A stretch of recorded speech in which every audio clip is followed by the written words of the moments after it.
Assalamualaikum warahmatullahi wabarakatuh.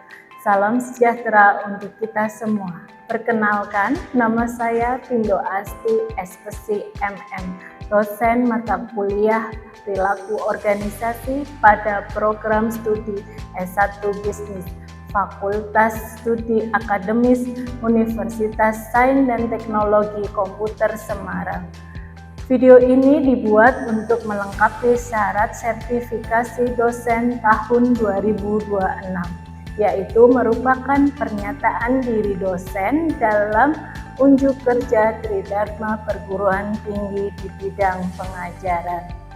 Mata kuliah Perilaku Organisasi ditunjukkan bagi mahasiswa program studi S1 Bisnis semester 4 dengan beban mengajar sebesar 3 SKS. Mata kuliah Perilaku Organisasi secara umum menjelaskan mengenai teori dan studi kasus pada perilaku karyawan di dalam organisasi pada level individu, kelompok, dan organisasi. Mata kuliah Perilaku Organisasi dilakukan sebanyak 16 kali pertemuan.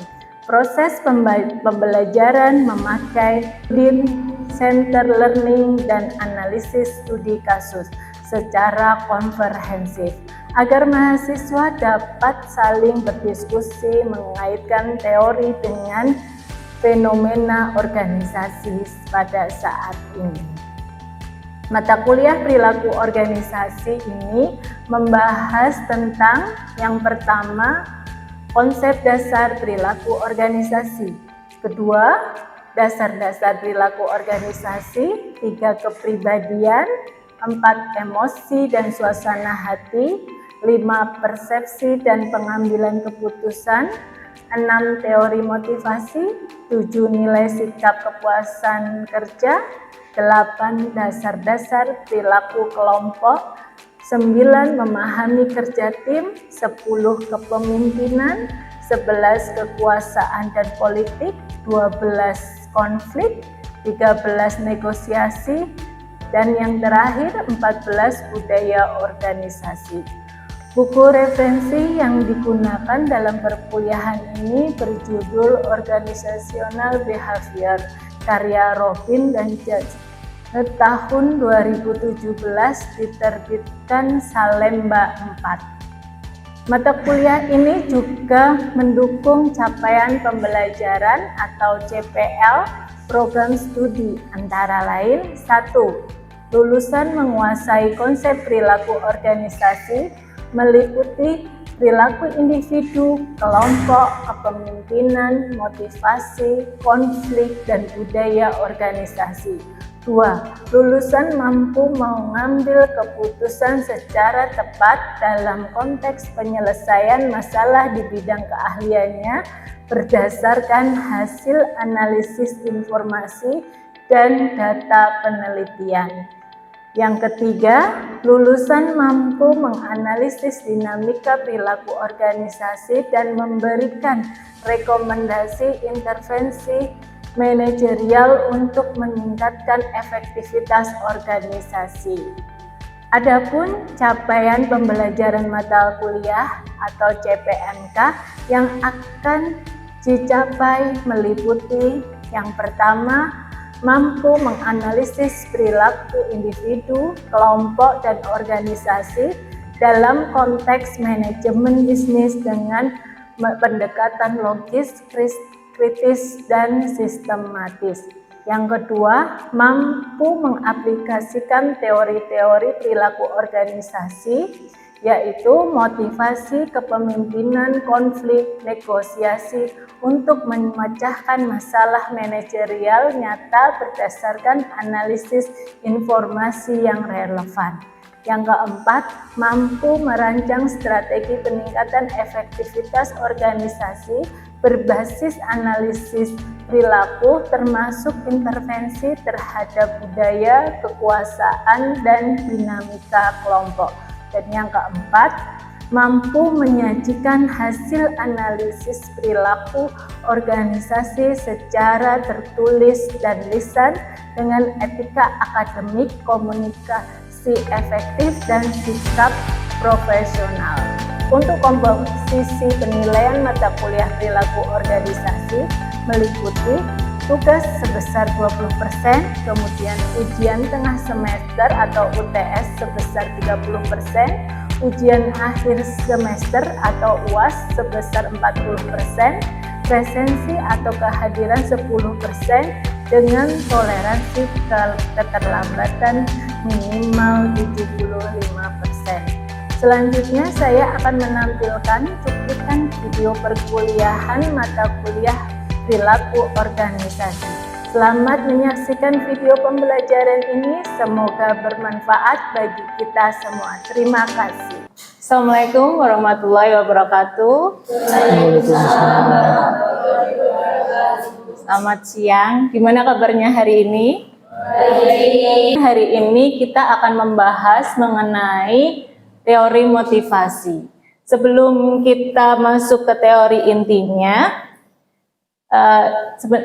apa sih tujuan kita belajar teori motivasi? Ada 4 tujuan pembelajaran pada hari ini. Yang pertama, diharapkan mahasiswa mampu mengerti mengenai definisi motivasi. Kemudian yang kedua, mahasiswa mampu memahami tentang elemen-elemen apa saja yang menjadi kunci dari motivasi. Kemudian yang ketiga, itu merupakan diharapkan mahasiswa nanti bisa memahami semua penjelasan mengenai early motivation, dan yang terakhir, mahasiswa mampu memahami semua yang terkait dengan contemporary theory of motivasi atau teori kontemporari. Mungkin sebelum kita masuk ke materi yang tentang motivasi, ada yang bisa berpendapat apa sih motivasi tersebut? Mungkin ada salah satu dari kalian? Saya, Bu. Silahkan Mas, perkenalkan dulu namanya siapa? Ya, perkenalkan, nama saya Nathanael Adi Nugraha. Menurut saya motivasi itu semacam dorongan untuk seseorang supaya dia tuh mempunyai semangat untuk mengerjakan sesuatu hal. Oke. Mungkin terima kasih ya Mas. Memang motivasi itu merupakan sebuah dorongan, sebuah penggerak di mana kita akan melakukan sesuatu hal untuk mencapai sebuah tujuan atau apa yang ingin dicapai. Kita masuk ya ke dalam materinya. Di sini ada definisi dari motivasi. Kita bisa lihat secara etimologi, motivasi itu kalau dalam bahasa Inggris motivation yang berasal dari motivus, di mana kata itu terbentuk dari movere, di mana seperti yang Mas tadi jelaskan bahwa pengertian itu penggerak, ada dorongan. Kemudian dalam bahasa Indonesianya mungkin kita tahu bahwa motivasi ini berkaitan dengan adanya yang dinamakan motif, di mana motif ini merupakan artinya itu daya penggerak atau alasan kita untuk melakukan sesuatu. Kalau menurut para ahli, motivasi ini merupakan proses menghasilkan intensitas arah dan ketentuan individu dalam usaha untuk mencapai tujuan. Itu menurut Robin. Sedangkan menurut Terry, motivasi ini merupakan sebuah keinginan di mana seseorang akan merangsang atau menstimulus untuk melakukan berbagai tindakan. Dari sini sudah dimengerti tentang apa itu motivasi? Nah, kemudian ketika kita ada motivasi, tentunya ada beberapa elemen yang ada di dalamnya. Ada 3 elemen yang terkait dalam motivasi, di mana yang pertama ada intensitas, kemudian ada arah, dan yang ketiga ada yang dinamakan ketekunan, di mana saya akan jelaskan satu persatu. di sini ada yang dinamakan intensitas. Kalian tahu bahwa intensitas itu berkaitan seberapa keras seseorang untuk melakukan usaha tersebut. Sedangkan arah tentunya kalian juga sudah memahami, arah merupakan sebuah tujuan, di mana tujuan itu pastinya yang diinginkan adalah untuk menguntungkan sebuah organisasi. Dan yang terakhir itu ada ketekunan, di mana ketekunan ini berapa lama seseorang akan bertahan untuk melakukan usaha tersebut dalam rangka tentunya mencapai tujuan yang diinginkan. Oleh sebab itu, ketika ada ketiga elemen tersebut, maka di sini pastinya individu akan termotivasi bertahan melakukan suatu tugas dalam waktu yang cukup lama, tentunya untuk mencapai sebuah tujuan. Nah, kemudian teori motivasi itu dibagi menjadi dua kubu, di mana ada yang dinamakan early teori motivation dan contemporary theory of motivation.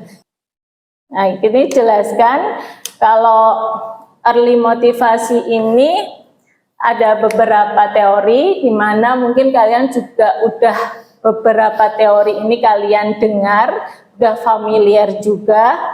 Yang pertama itu ada teori hierarki kebutuhan, itu dari Abraham Maslow. Kemudian ada teori X dan Y, dan ada teori dua faktor, dan yang terakhir ada teori ERG.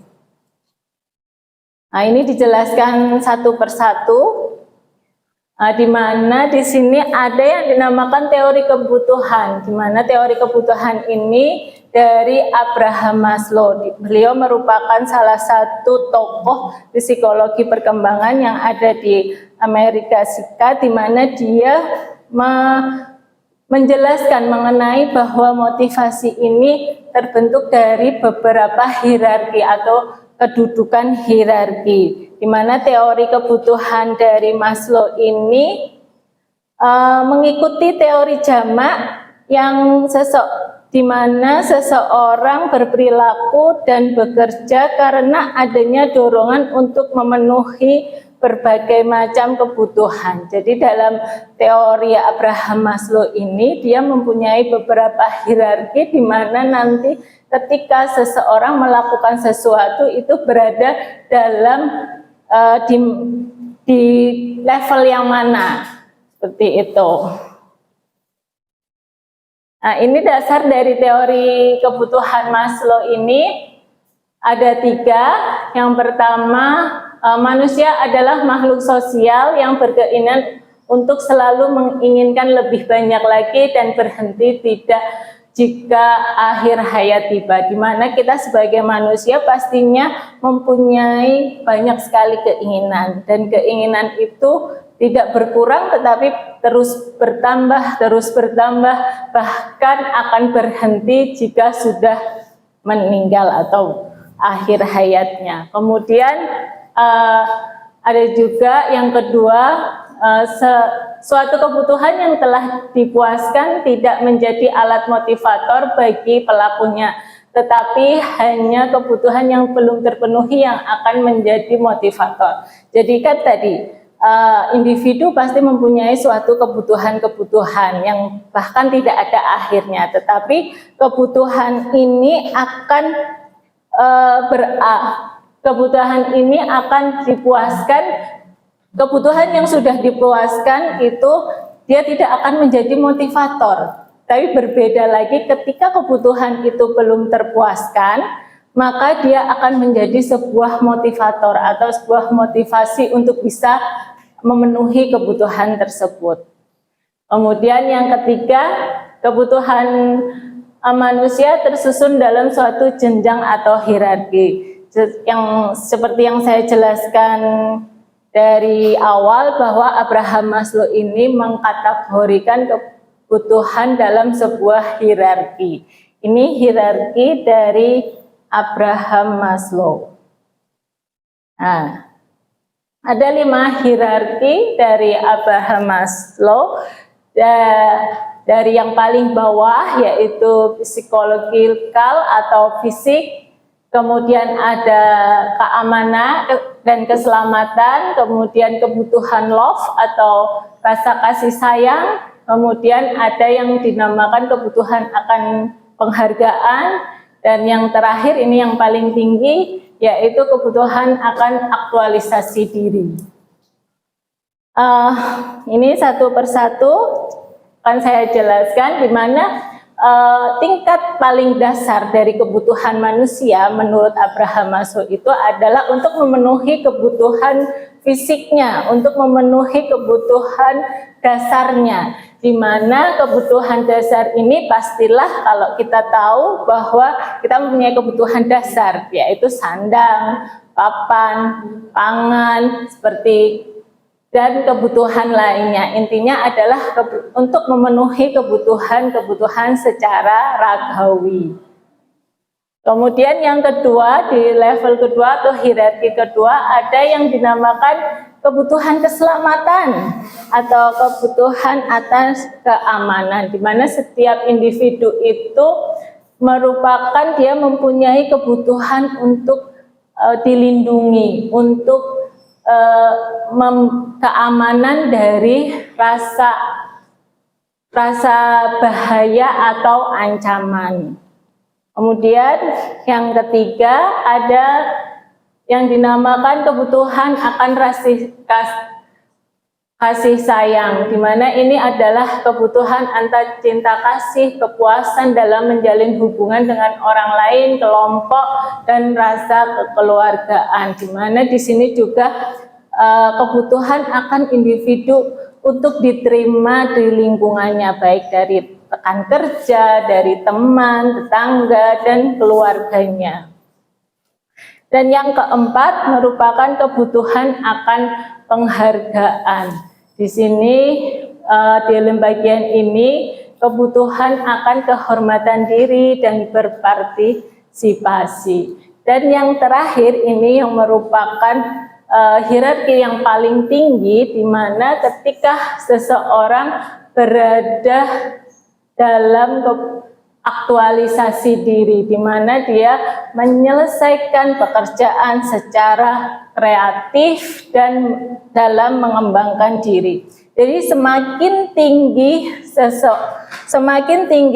individu dalam kedudukannya di hierarki Abraham Maslow, maka semakin tinggi juga motivasi individu tersebut untuk berprestasi demi memenuhi aktualisasi dirinya atau dapat mengembangkan dirinya. Sampai sini ada yang mau ditanyakan tentang kebutuhan hierarki Maslow? Nah, kemudian ada juga yang dinamakan teori X dan Y. Di sini dikemukakan oleh Douglas, di mana teori ini dikemukakan teori pembawaan. Jadi teori ini adalah sebuah organisasi, bagaimana pembawaan tersebut mempengaruhi karyawannya. Jadi dia ada domain yang dinamakan domain X dan domain Y. Apa sih domain X dan domain Y?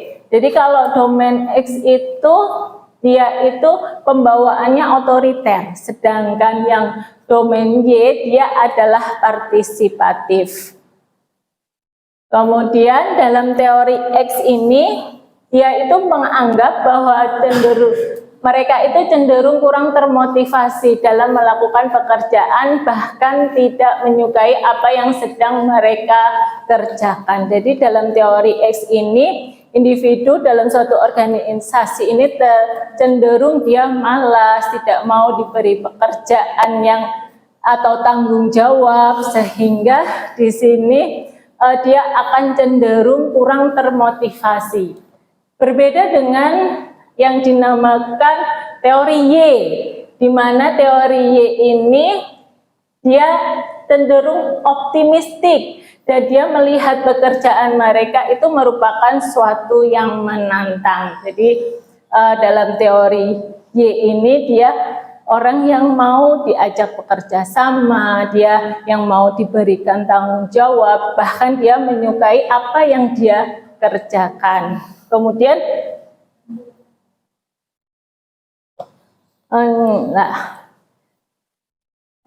dalam teori X dan Y pastikan dia mempunyai perbedaan yang sangat yang satu dia tidak mau diberi tanggung jawab, yang satu dia merupakan orang yang motivasi, maka perlakuannya pun juga harus berbeda.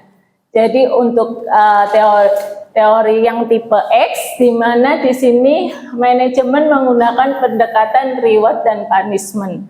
Jadi karena dia tidak ada motivasi dalam bekerja, maka ketika dia berprestasi dalam organisasi tersebut, maka dia akan diberi reward, akan diberi hadiah, sehingga dia akan lebih mudah termotivasi. Begitu pula sebaliknya, ketika dia melakukan kesalahan, dia akan diberikan punishment. Jadi perlakuannya berbeda antara teori X dan teori Y. Begitu pula dengan teori Y. Teori Y ini kan karena dia tadi merupakan orang yang optimis, dia yang menyukai tanggung jawab pekerjaan mereka, maka ketika dia punishment sama reward kan nggak cocok, benar nggak? Karena kan apa yang dia kerjakan merupakan pekerjaan yang terbaik. Maka dari itu untuk meningkatkan motivasinya di sini dengan melakukan promosi jabatan, pengembangan karir itu lebih tepat. Jadi ada suatu perbedaan perlakuan yang biasanya dilakukan manajemen dalam mengidentifikasi individu dalam suatu organisasi.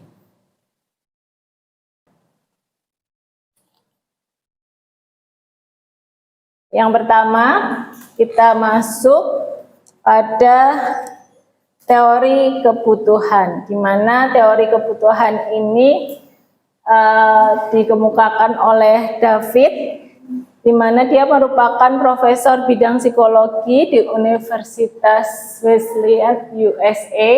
Dalam teori ini, dia berpendapat bahwa achievement motivasi teori, di mana teori ini berfokus pada kebutuhan akan prestasi, kemudian kebutuhan akan kekuasaan atau power, dan kebutuhan akan afiliasi. Jadi ada 3 nanti kebutuhan yang diperlukan untuk memotivasi individu dalam suatu organisasi. Nah, di sini McLean juga mengatakan bahwa kebanyakan orang memiliki kombinasi karakteristik tersebut, akibatnya akan mempengaruhi perilaku karyawan dalam bekerja atau mengelola organisasi. Nah, ini pastinya dalam sebuah organisasi mesti muncul ketidakadilan pada karyawan. Apa yang akan dilakukan? Yang pertama, mengubah input. Contohnya mengurangi upaya. Kemudian ada yang mengubah output, memproduksi kualitas tinggi dan menurunkan kualitas. Kemudian ada yang mengubah atau pembanding. Ya, di sini mungkin gaji X tidak sebaik dengan gaji Y. Kemudian disortaskan, dipersepsi mengenai diri, ini merasa bekerja dengan normal, tapi sekarang sadar bekerja terlalu keras dibandingkan orang lain. Kemudian ada distorsikan persepsi mengenai orang lain, pekerjaan X tidaklah begitu penting seperti pekerjaan saya. Jadi dia membandingkan pekerjaan satu dengan yang lain. Bahkan dia beranggapan pekerjaan yang X tidak lebih baik dari pekerjaan dia. Kemudian mengubah situasi keluar dari pekerjaan. Jadi dia mungkin keluar dari pekerjaan saat ini karena dia ingin mengubah situasi. Nah, ini teori harapan, di mana teori harapan ini lebih menekankan pada faktor hasil atau outcome, di mana ketimbang dengan kebutuhan, seperti yang dilakukan dengan Maslow dan Herzberg. Dia kan, kalau Maslow kan di mana dia lebih menekankan pada kebutuhan, hierarki kebutuhannya. Sedangkan untuk teori harapan ini dia lebih menekankan pada apa yang dihasilkan, outputnya apa. Bahwa di sini ada beberapa, yaitu ada individual report, kemudian masuk ke individual performance, organisasi reward, kemudian akan mencapai goal-nya adalah personal goal.